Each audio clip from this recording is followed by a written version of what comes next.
Bonjour à tous, bienvenue sur ce webinaire consacré au CERFA du contrat d'apprentissage.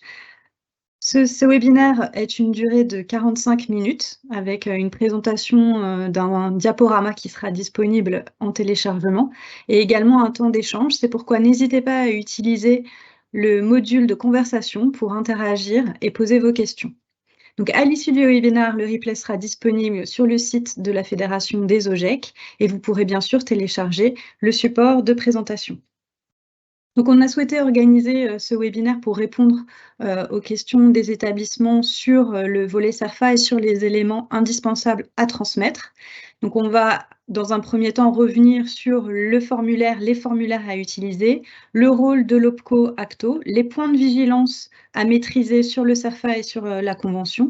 Vous présenter également tous les outils disponibles sur l'étude en fait, de ce CERFA et puis également des simulateurs.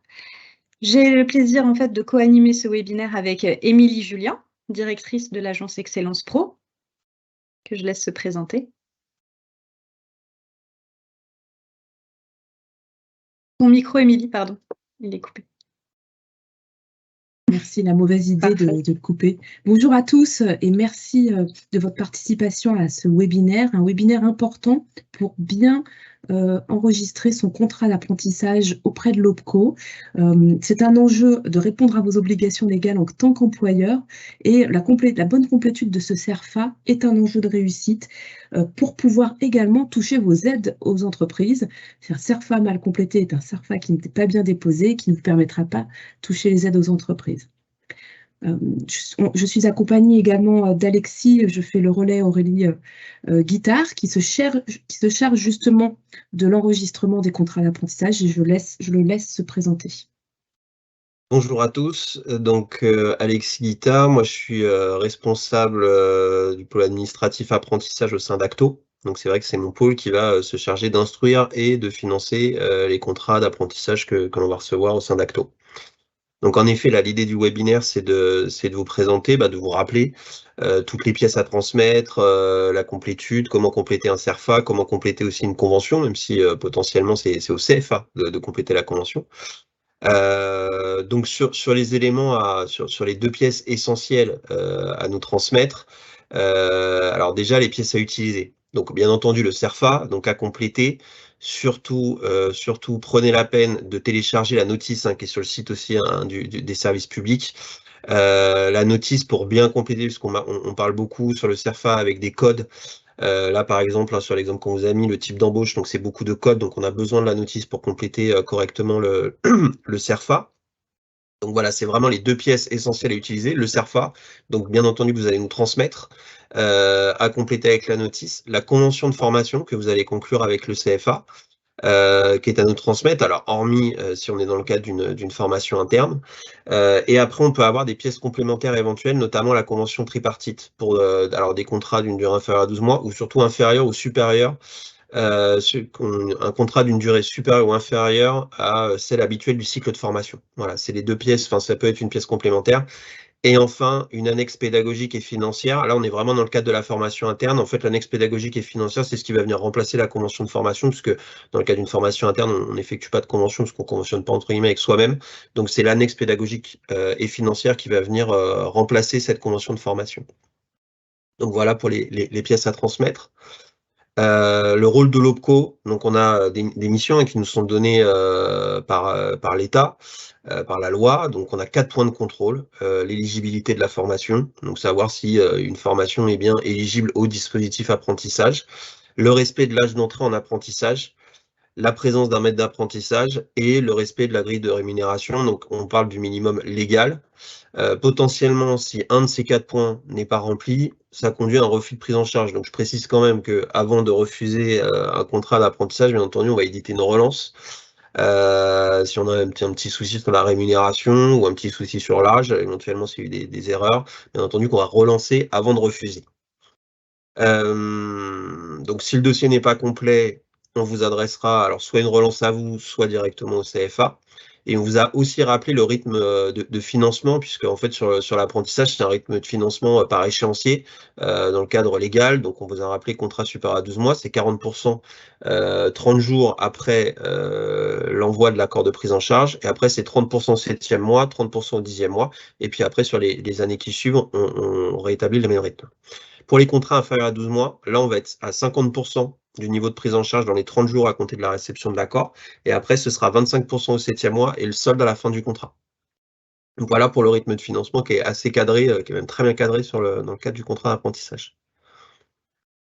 Alors, les points de vigilance. Là, on a essayé de vous rappeler, en fait, ou de vous faire un petit rappel sur les points de vigilance. En fait, si on a recensé tous les motifs récurrents de relance qu'on constatait, pour vous rappeler. Donc là, le code NIR. Le code NIR de l'apprenti, vraiment, ça c'est pour ça qu'on l'a mis aussi en tête de liste, hein, parce que c'est un des motifs de relance les plus récurrents. Donc surtout bien penser à compléter le code NIR, donc le numéro de sécurité sociale de l'apprenti, puisqu'il est essentiel. Bien aussi compléter le code RNCP et le code diplôme. On en parlera aussi tout à l'heure, le code RNCP notamment, parce que c'est vrai que le code diplôme, on l'utilise de moins en moins, c'est beaucoup le code RNCP. Donc à faire le lien avec le référentiel France Compétences pour vérifier que la formation est bien éligible par la voie de l'apprentissage et est encore active, on en parlera un petit peu plus en détail après, active à la date d'exécution du contrat.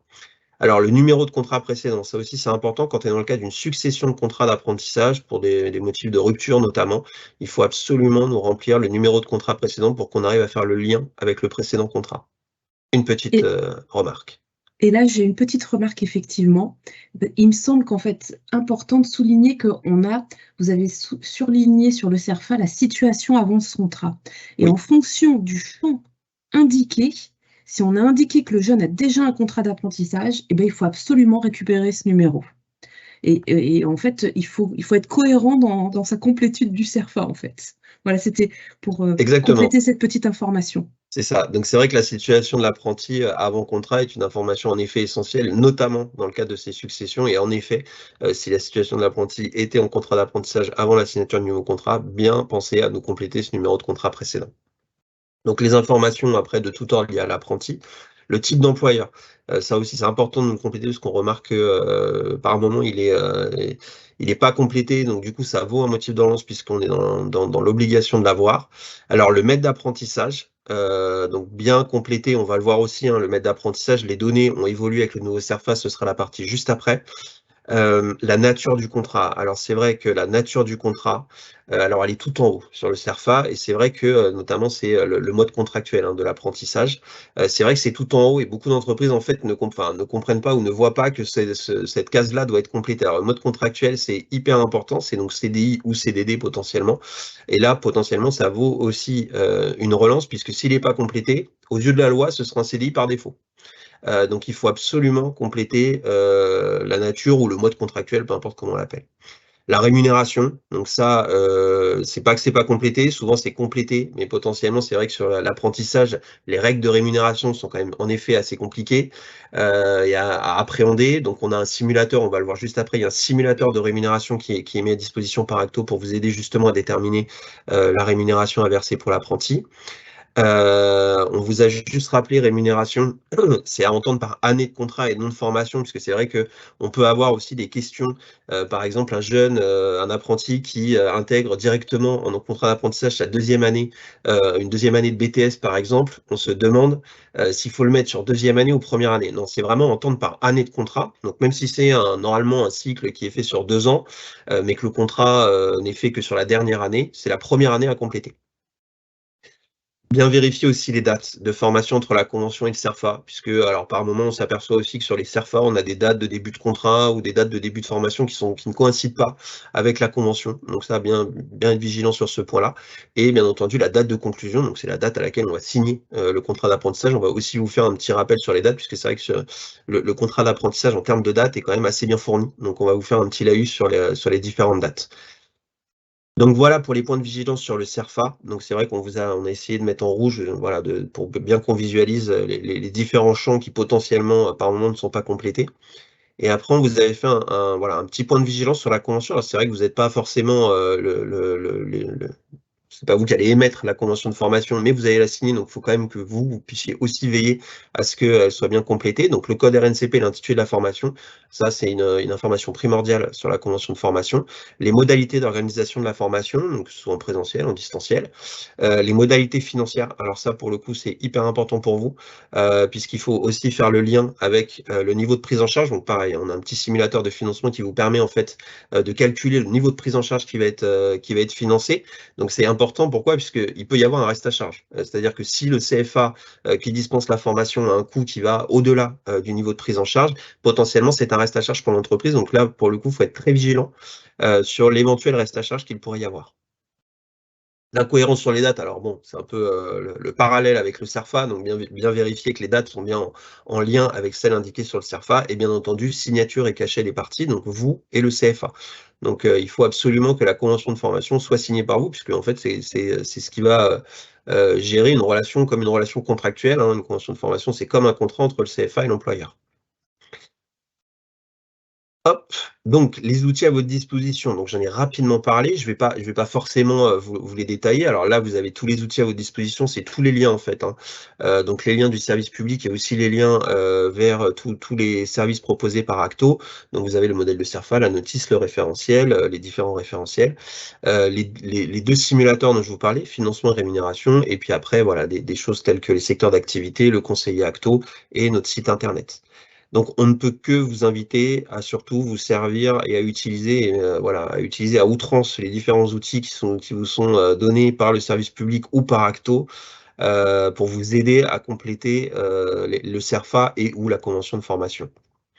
Donc après, on vous fait une petite présentation de l'évolution du CERFA. Donc, comme vous le savez, enfin, si vous ne le savez pas, c'est le moment de le savoir.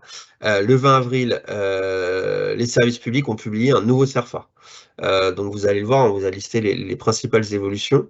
Donc voilà, ça vise à sécuriser le parcours de formation de l'apprenti et notamment, le nouveau CERFA va apporter des précisions sur le maître d'apprentissage. Donc bien entendu, le CERFA a évolué, mais la notice aussi a évolué. Et en effet, ce qui a évolué, c'est le bloc employeur. Donc sur le bloc employeur, on a, le service public, on essaie de fusionner les champs, conventions collectives applicables et code IDCC. Maintenant, sur le nouveau CERFA, autant avant renseigner l'intitulé de la convention, là on va renseigner uniquement le code IDCC. Donc je précise aussi que c'est le code IDCC applicable. Donc c'est-à-dire que c'est celui que l'employeur, l'entreprise, a indiqué sur sa DSN. C'est ça qui va permettre à France Compétences de faire le lien pour savoir si votre entreprise dépend bien d'Acto. Donc là, c'est aussi important de bien retenir le code IDCC de la convention applicable. Émilie. Donc, le code IDCC, parce que nous, on est habitué à dire IDCC, c'est le code de la convention collective, en gros. Et la nôtre, vous avez le chiffre en tête, c'est 32... 32-18 et 75-20 pour les établissements agricoles. Voilà, 32-18 ou 75-20, c'est les bons codes à retenir que vous devez utiliser là. Je voulais juste rajouter ça, je vous laisse poursuivre si vous voulez. Merci. Les services publics ont aussi rajouté un nouveau code de type employeur, à savoir le 30 pour établissement public industriel et commercial, donc a priori vous n'êtes pas concerné, mais voilà, il y a ce rajout de code. Ensuite, il y a eu une évolution sur le bloc apprenti. Alors sur le bloc apprenti, on est plus sur il y a eu un rajout, à savoir le nom d'usage de l'apprenti. Il y a eu aussi un rajout, déclaration, projet, création d'entreprise. Donc tout en bas, c'est ce qui est entouré en rouge. C'est vrai qu'avant, on pouvait déjà effectuer des formations au-delà, un apprenti pouvait déjà contractualiser sur un contrat d'apprentissage au-delà de 30 ans quand il était dans le cadre d'un projet de création d'entreprise et d'une formation en lien avec ce projet. Mais c'est vrai que le CERFA ne prévoyait pas de pouvoir vraiment l'indiquer sur le CERFA. Donc là, en effet, maintenant, quand on est dans ce cadre-là, on a une petite case à cocher, oui ou non. À savoir que, dans l'absolu, il faut surtout cocher le oui. Si vous oubliez de cocher le non, mais qu'on n'est pas sur un apprenti depuis 30 ans, il n'y a pas de sujet. Ils ont rajouté le mail du représentant légal, et après, il y a quelques reformulations de champ. Le champ prénom devient le premier prénom de l'apprenti selon l'état civil.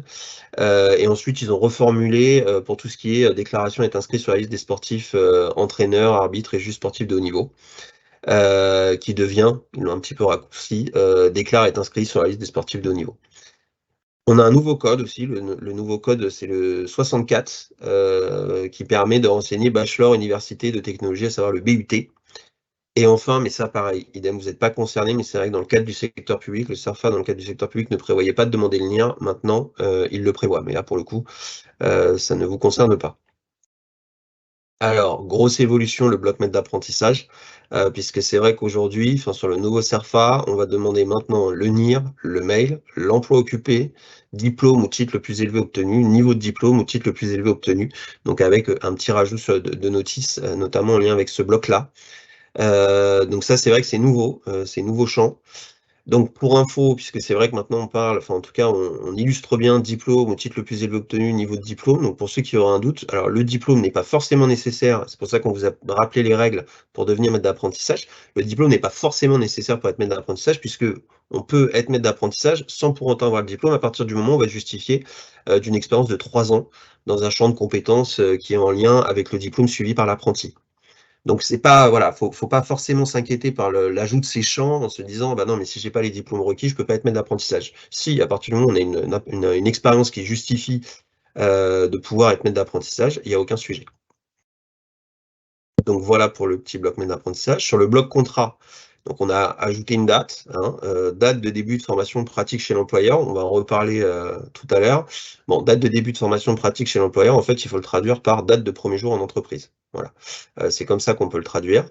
Il y a un nouveau motif d'avenant, parce que c'est vrai que l'apprentissage n'était pas assez garni en termes de motif d'avenant, donc ils nous ont rajouté un nouveau motif, à savoir le 38, modification du lieu principal de réalisation de la formation théorique. Ça, dans l'absolu, c'est si le CFA avait déclaré un lieu de formation, un endroit, une adresse, et que potentiellement, pour des raisons pratico-pratiques, il décide de changer de lieu, sans pour autant de changer de CFA. C'est vraiment de lieu de formation. Là, potentiellement, ça vaut motif d'avenant. On vous a fait un petit rappel aussi, parce que du coup, le bloc contrat parle de la rémunération.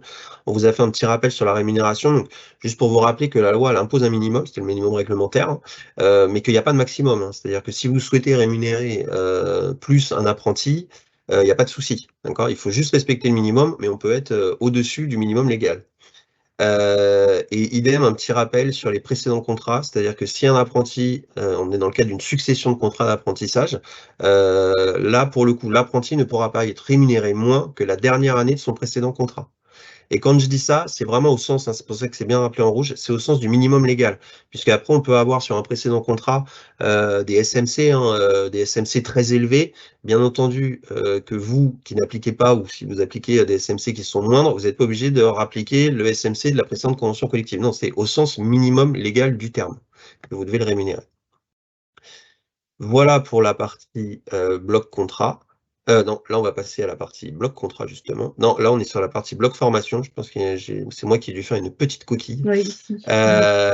Donc c'est le bloc formation. Donc là il y a une évolution. Alors ajout d'une case, lieu principal de réalisation de la formation, aussi différent du CFA responsable. Ajout des éléments concernant le lieu de formation principal.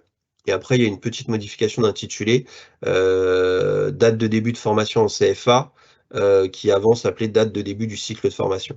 Donc, pour faire un petit focus sur le lieu de formation principal, idem, il y a des CFA qui vont être les CFA, ce qu'on appelle les CFA responsables, qui vont être responsables de l'apprenti et responsables de la formation, mais idem, pour des raisons pratiques, vont, entre guillemets, délocaliser une partie de la formation sur un autre lieu. Donc là, il faudra cocher du coup non dans la petite case et renseigner l'adresse de ce lieu principal de formation. En sachant que le lieu principal de formation, malgré qu'on ait l'indication de l'UAI, n'a pas forcément besoin d'être déclaré avec un UAI. Ça peut être un autre établissement sans UAI pour autant. Voilà.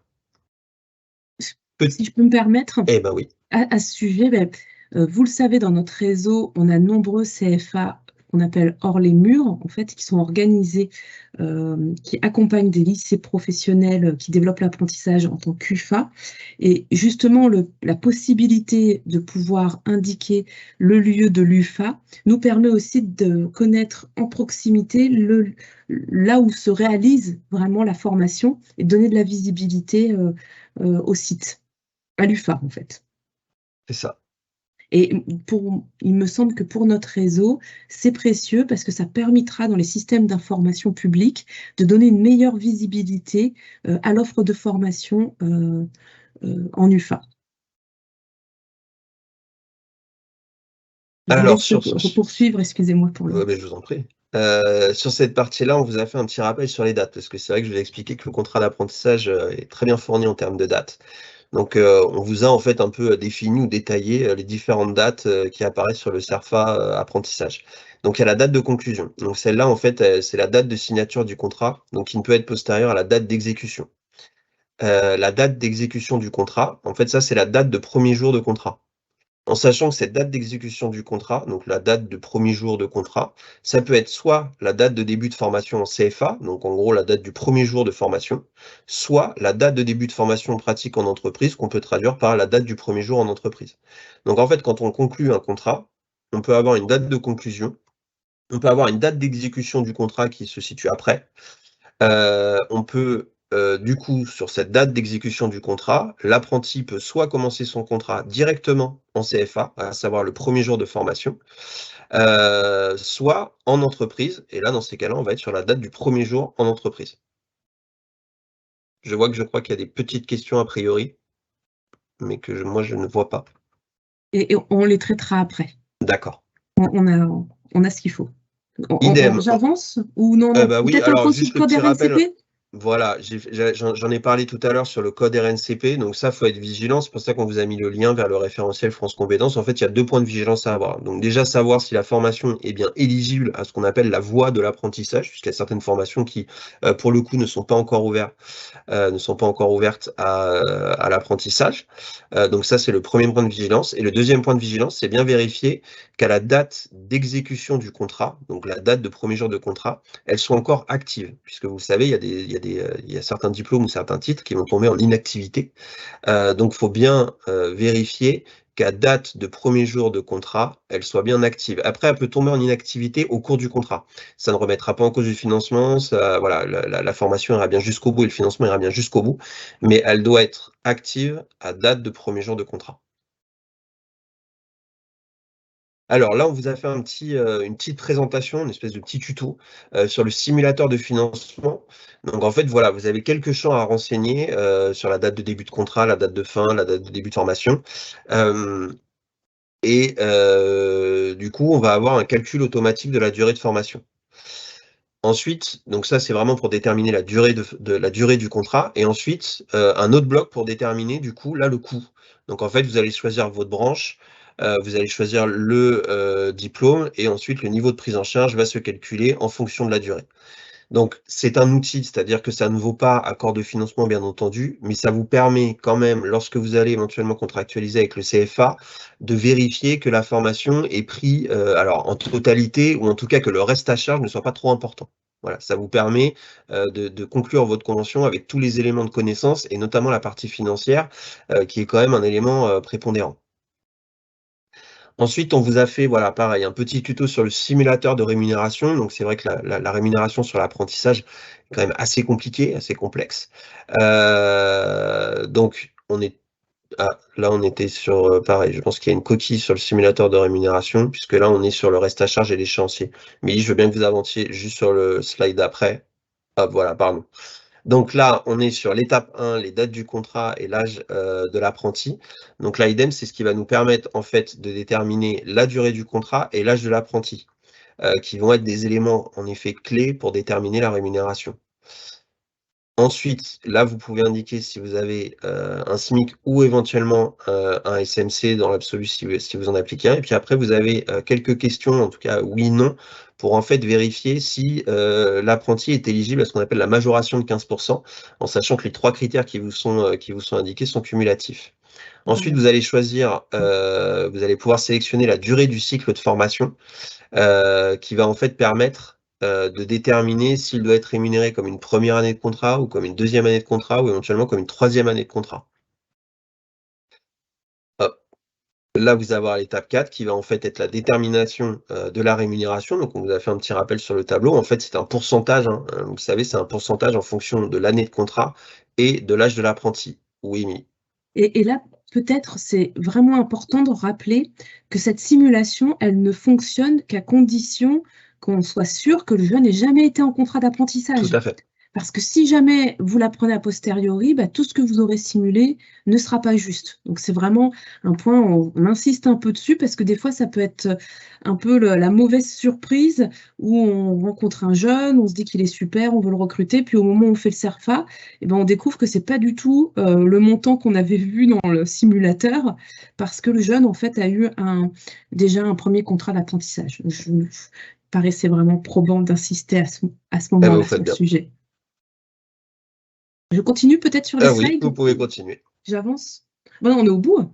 Oui, ça y est. Donc là, c'était vraiment la présentation des 2 simulateurs, donc on ne peut que vous inviter à les utiliser. Alors si vous avez la moindre question, surtout aussi, n'hésitez pas à contacter vos conseillers formation qui pourront vous répondre. On vous a mis tous les liens. Voilà, quand vous êtes dans le cadre... Pardon? Tous nos contacts également voilà, sont à la fin du support. Mais il me semblait qu'on avait des slides de questions, mais peut-être que Aurélie peut les reprendre. On ne les a pas intégrés dans le support. Je ne sais pas pourquoi, j'étais persuadée qu'elles y étaient. Peut-être que Aurélie, tu peux reprendre les questions qu'on avait préparées. Oui, je vais les reprendre. Merci beaucoup. Je reviens peut-être sur la slide de fin comme ça, ou j'arrête le partage peut-être d'écran?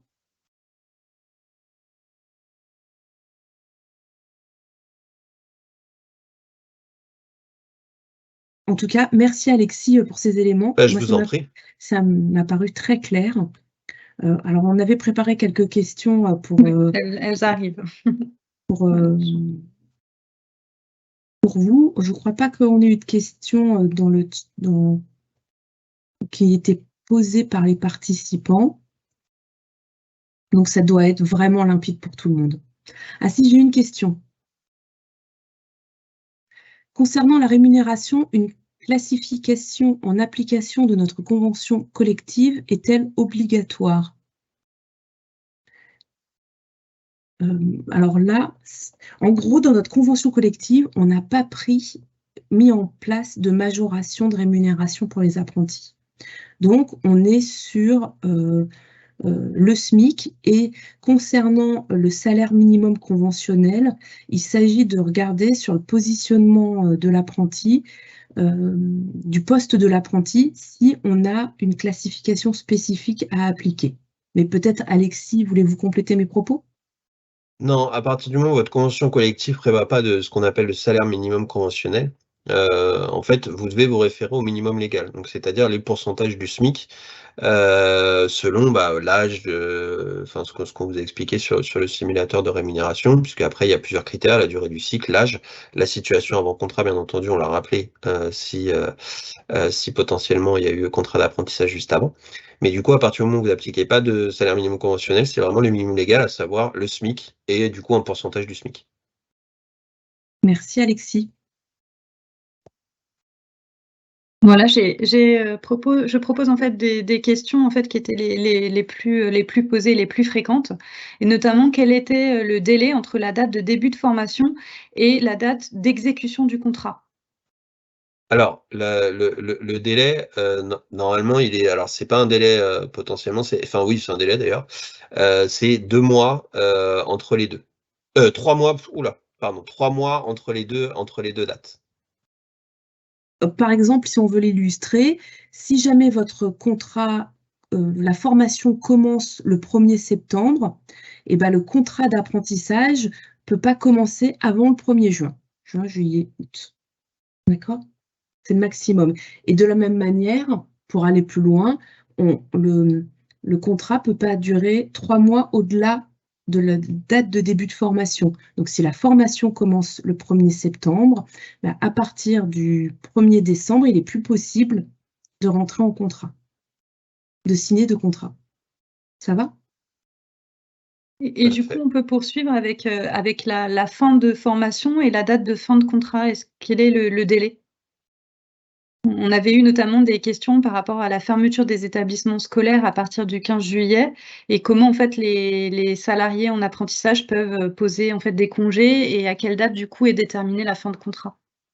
Alors, la date de fin de contrat peut être donc au plus tôt à l'expiration du dernier jour de la dernière épreuve. Donc, c'est-à-dire qu'en fait, ce qu'il faut bien prendre en compte, c'est pas forcément le dernier jour de formation, c'est le dernier jour de la dernière épreuve. Et c'est au maximum 2 mois, la date de fin de contrat peut être au maximum de 2 mois après ce dernier jour d'épreuve ou de formation. Mais en général, c'est vrai qu'on est sur des formations diplômantes, donc on la termine souvent par un examen, un diplôme ou une épreuve. Donc on a 2 mois, on peut faire continuer le contrat 2 mois à compter de cette date-là.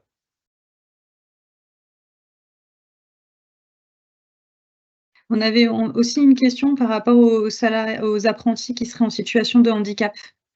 Oui. Est-ce qu'il y a une majoration? Quels sont les points de vigilance sur ce type de public?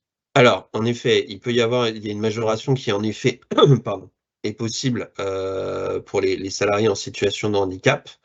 Donc il faut en fait, hein, c'est potentiellement une évaluation qui doit être faite là pour le coup par le CFA en termes de majoration. Donc en fait, ils ont une grille entre guillemets hein, d'évaluation pour déterminer en fait le coût potentiellement ou la majoration qu'ils souhaitent appliquer sur le contrat d'apprentissage. Donc là, pour le coup, c'est potentiellement pas à l'entreprise hein, de s'en occuper, hein, c'est vraiment au CFA qui doit inscrire ça. Donc il peut l'inscrire directement sur la convention de formation. Alors potentiellement, il y a beaucoup de CFA qui nous disent qu'au moment de la conclusion de la convention de formation, ils n'ont pas forcément connaissance du montant de la majoration puisque l'évaluation est parfois faite après. Donc dans ces cas-là, ils vont nous envoyer en fait ce qu'on appelle un avenant à la convention qui va nous détailler en fait la majoration qu'ils ont déterminée. Donc la majoration, elle est limite à 4 000 € par année d'exécution du contrat. Et elle peut être renouvelable si un contrat pluriannuel. Là, pour le coup, c'est vraiment au CFA de faire la démarche et de faire en fait cette évaluation. Hein, et donc, c'est une évaluation qui est vraiment cadrée par la loi, puisqu'il y a un arrêté qui détaille en fait les différents points d'aide au calcul de cette majoration. OK, merci. Et enfin, on avait aussi eu beaucoup de questions par rapport au calcul de la durée de formation. Est-ce qu'en fait, Acto, des conseillers ou le CFA peut aider en fait à calculer la durée du contrat par rapport en fait au volume d'heures de formation? Parce qu'en fait, il y a Alors, un pourcentage oui. et comment on peut aider les établissements à savoir si la formation choisie est éligible au contrat justement par rapport à la durée? Alors, la durée de formation en CFA, elle peut être en effet inférieure à 25 % de la durée totale du contrat. Alors après, le tout étant de savoir comment on calcule ces 25 %. Donc, pour avoir le volume d'heures, si on prend un exemple d'un contrat de 12 mois, donc ça nous fait une durée annuelle de 1607 heures.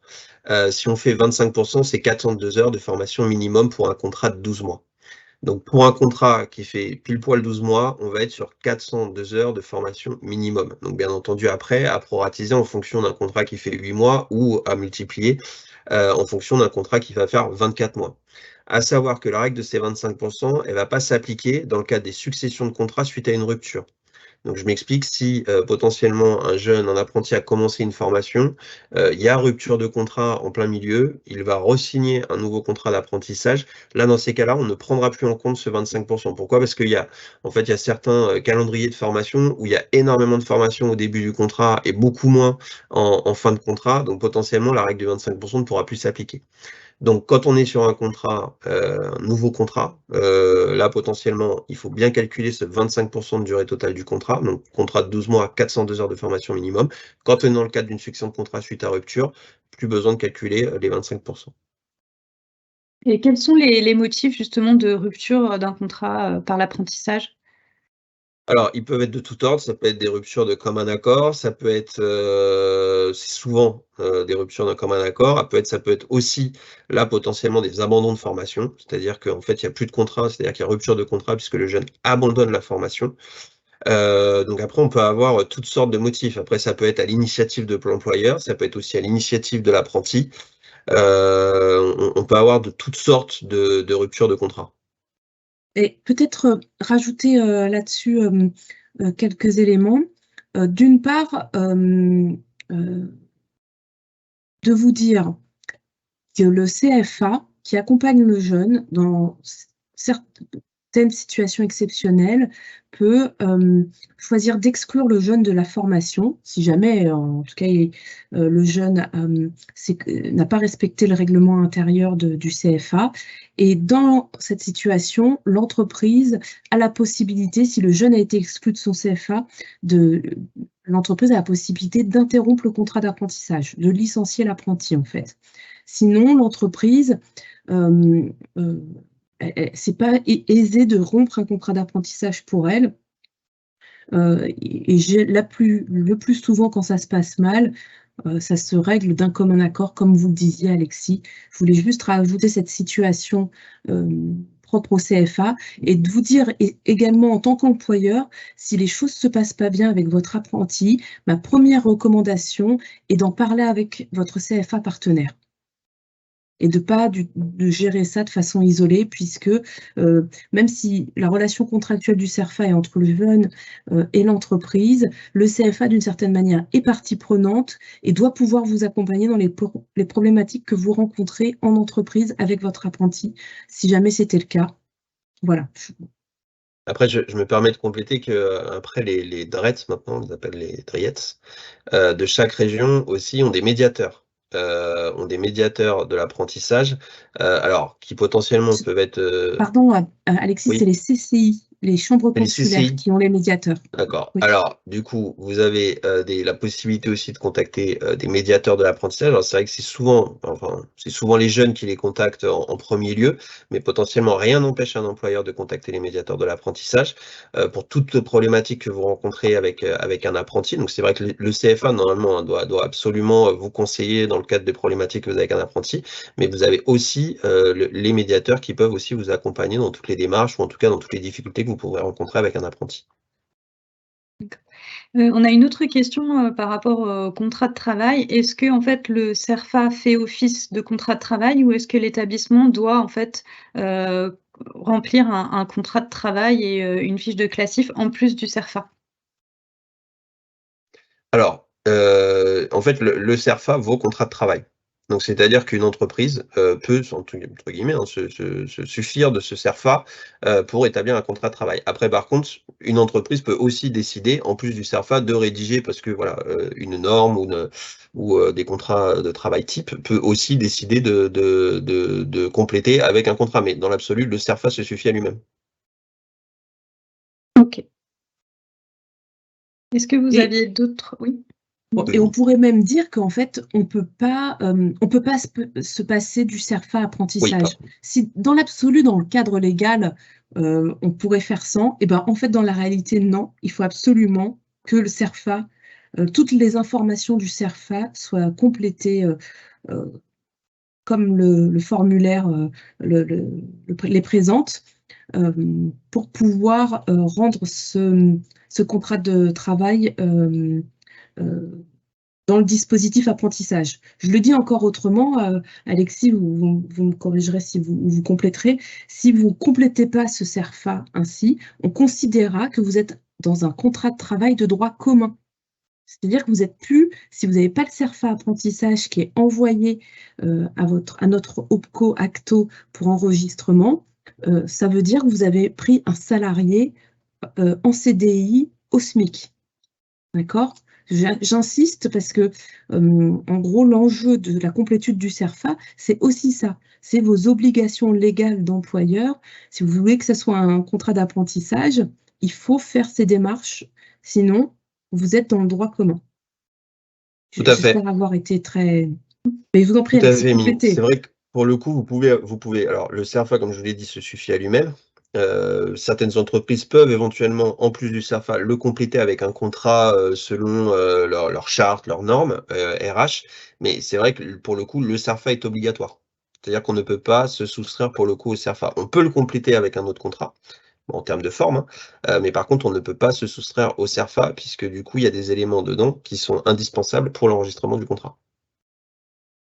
On a une autre question, je te laisse Aurélie. Oui, du coup, en fait, Acto peut également en fait, financer des frais de premier équipement, Oui. également aussi des frais de repas, d'hébergement. Comment en fait ça se passe et quelles sont en fait les possibilités de financement complémentaires pour les employeurs? Alors, les frais de premiers équipements, c'est des frais qu'on va financer pour le CFA. C'est-à-dire qu'en fait, quand on parle de frais de premiers équipements, c'est tous les équipements qui vont être mis à disposition par le CFA à l'apprenti.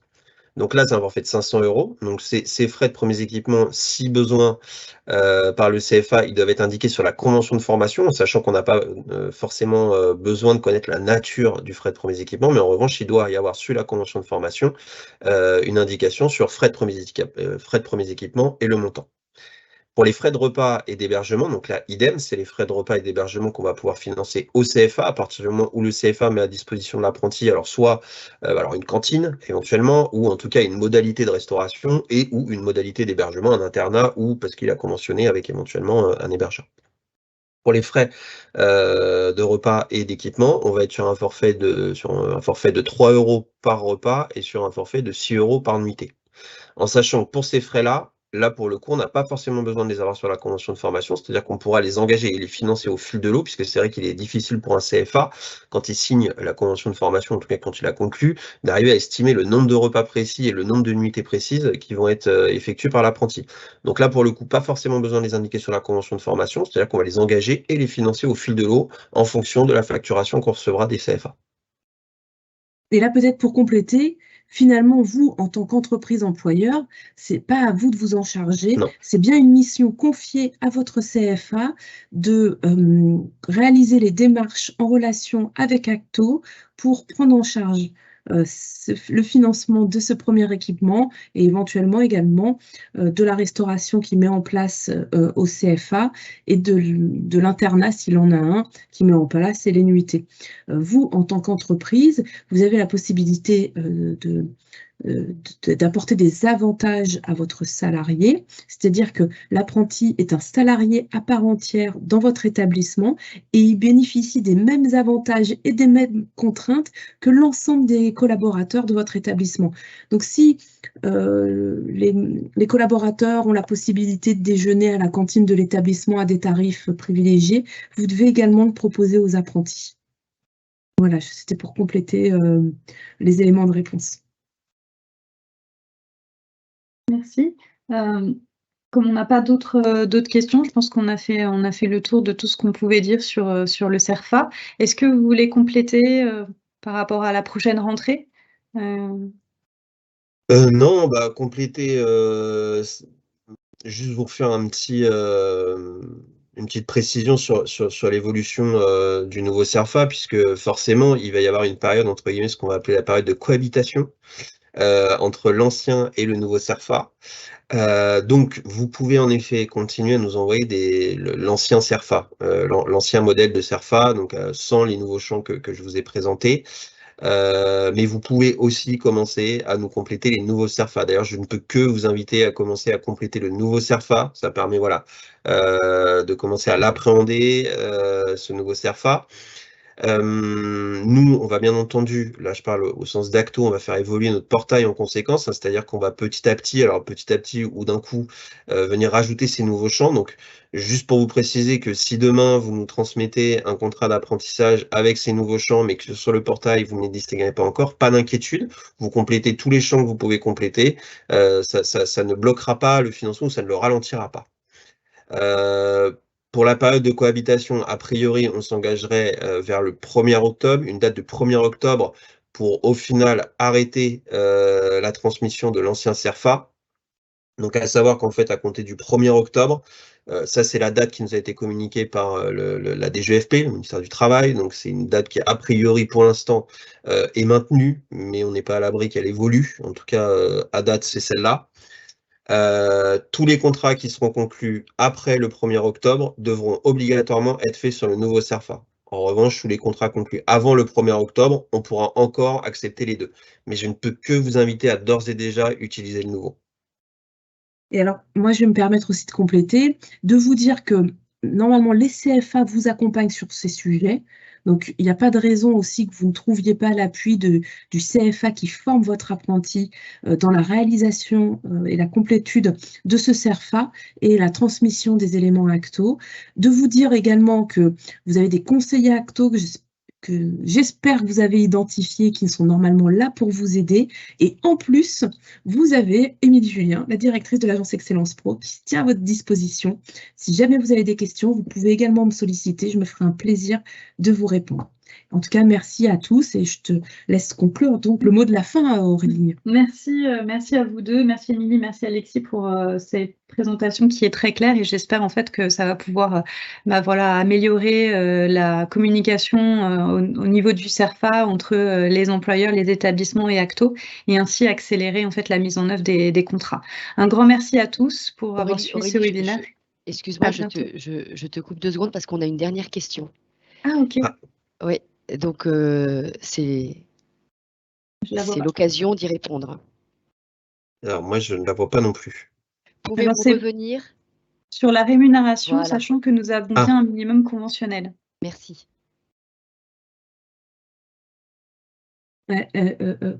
Alors, si vous voulez, moi, je vais rediffuser la slide sur la rémunération. En tout cas, moi, j'aurais envie de vous dire que on a un simulateur de rémunération et que ce simulateur est fonctionnel et prend en compte nos éléments conventionnels. Donc, de mon point de vue, sans aucun doute, pof et pof, vous voyez mon écran? Alors non, je ne suis pas au bon endroit.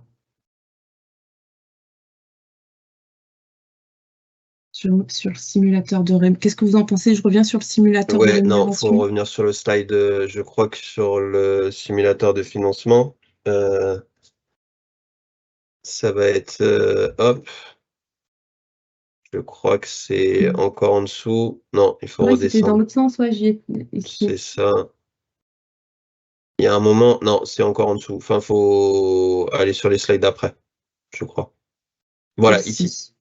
SMC, voilà. SMC, vous avez la possibilité de calculer SMC de branche. Alors moi, je vous avoue que je ne connais pas tous les salaires minimums conventionnels de toutes les branches gérées par Acto.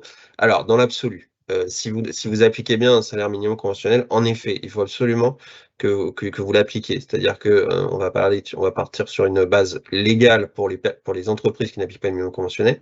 À partir du moment où votre branche décide un minimum conventionnel, et si pour le coup, il est supérieur au minimum légal, en effet, vous avez l'obligation de l'appliquer. Après, nous, pour le coup, comme je vous le disais, on ne connaît pas tous les minimums conventionnels de toutes les branches. Donc nous, c'est vrai que notre vérification va, entre guillemets, se limiter au minimum légal. Mais c'est pas parce que nous, on se limite à notre obligation de minimum légal que par contre, vous, en tant qu'obligation vis-à-vis de l'apprenti, vous devrez appliquer le minimum conventionnel. Donc en effet, si vous avez un minimum conventionnel, surtout bien en prendre connaissance et vérifier s'il est supérieur, en tout cas mieux disant que le minimum légal pour l'apprenti. Dans ces cas-là, en effet, vous avez une obligation de l'appliquer. Et c'est lié en fait concrètement à un poste, c'est ce que je vous disais. Si on a un minimum conventionnel, il est attaché à un poste pour une formation précise sur laquelle vous recrutez. Je ne suis pas sûre que ce soit le cas de toutes les missions qui sont confiées aux apprentis dans notre secteur. Ça dépend bien du poste sur lequel vous positionnez votre apprenti. J'espère que ça sera plus clair pour tous, en tout cas, à ce sujet. Et ces outils, en tout cas, sont là pour nous aider dans ce sens-là. Merci à vous deux. Merci Marine pour ce rappel, pour cette question très intéressante sur la rémunération. Et donc le webinaire sera disponible d'ici quelques jours en replay et on va faire quelques aménagements sur le diaporama et le mettre aussi en téléchargement. Un grand merci pour votre écoute et pour votre participation et vraiment ça a été un échange très clair. Merci à vous. Merci beaucoup.